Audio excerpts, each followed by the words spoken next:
Hello again. It's not just nurses that the United Kingdom is trying to woo from South Africa. Britain wants local teachers too. Educators are being offered a 245,000 rand relocation fee to join the UK's Department of Education. To qualify, a teacher must have a recognised teacher training, qualification and experience of at least 1 year. There's misreaction with some commentators saying South Africa has an oversupply of teachers anyway. Let's get some reaction to this. I'm joined now by the president of Teacher Trade Union Naptosa, Basil Manuel. Basil, good afternoon. Welcome to today and thank you very much for joining us. I just want to start with a general question first. Do we have an oversupply of teachers? It's a view that's held by several people, including, I understand, the Department of Basic Education. Dan, yes, there is an oversupply today. However, it's a false hope to think that this will always be that way.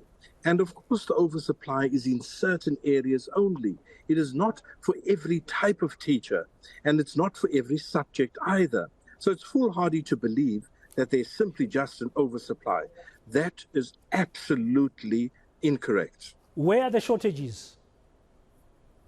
The shortages are, of course, in those gateway subjects. We are talking about maths, physics, or science. We are talking about the life sciences, and of course, languages of various natures. Now, these are the exact same subjects that, of course, the UK is also looking at.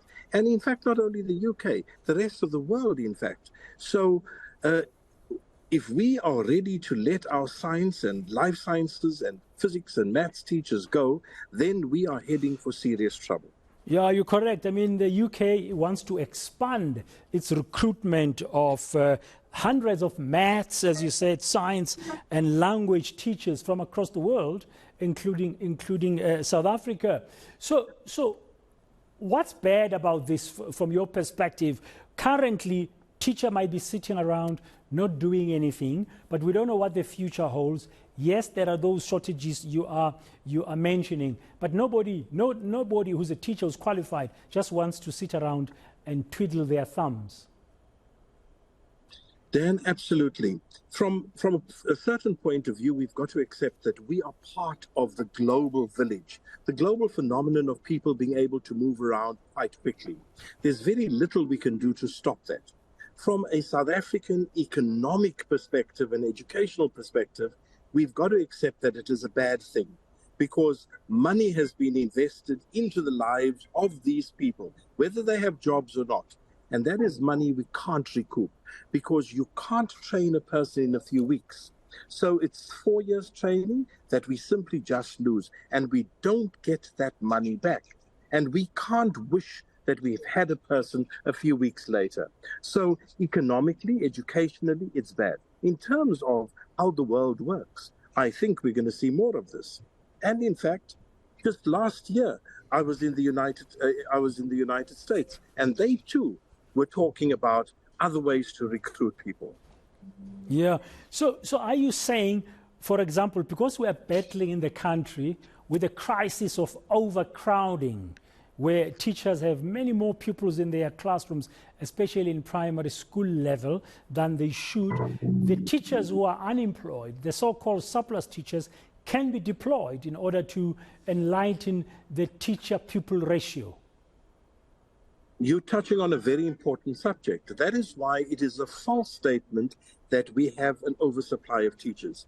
Our classrooms are overcrowded, and already the minister has given an indication, particularly with the reading problem, that we need to see how we can reduce class sizes starting in the junior primary. Now, as soon as you do that, immediately you're sitting with a situation where that oversupply can evaporate overnight. Research from South Africa shows us that in the very near future, we are going to have a shortage. So, no, there is no abundant supply. At the moment, there are teachers without jobs.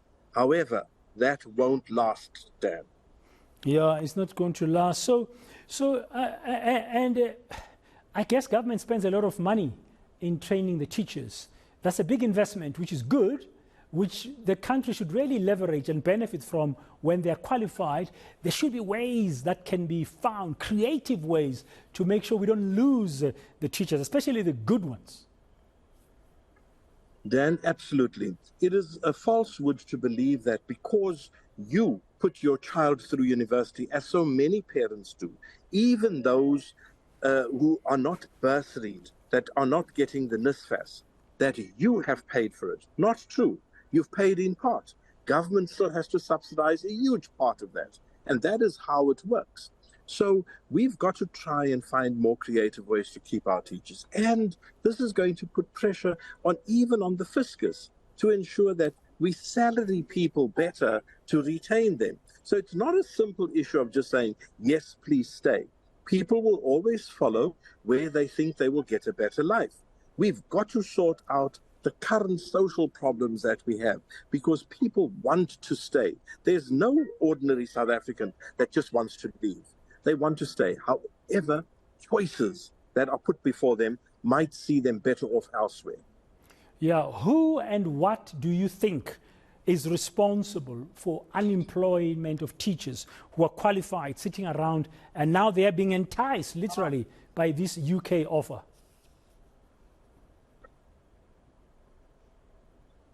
Hi, Basil? Are you there, Basil? Can you hear me? I think we've lost Basil.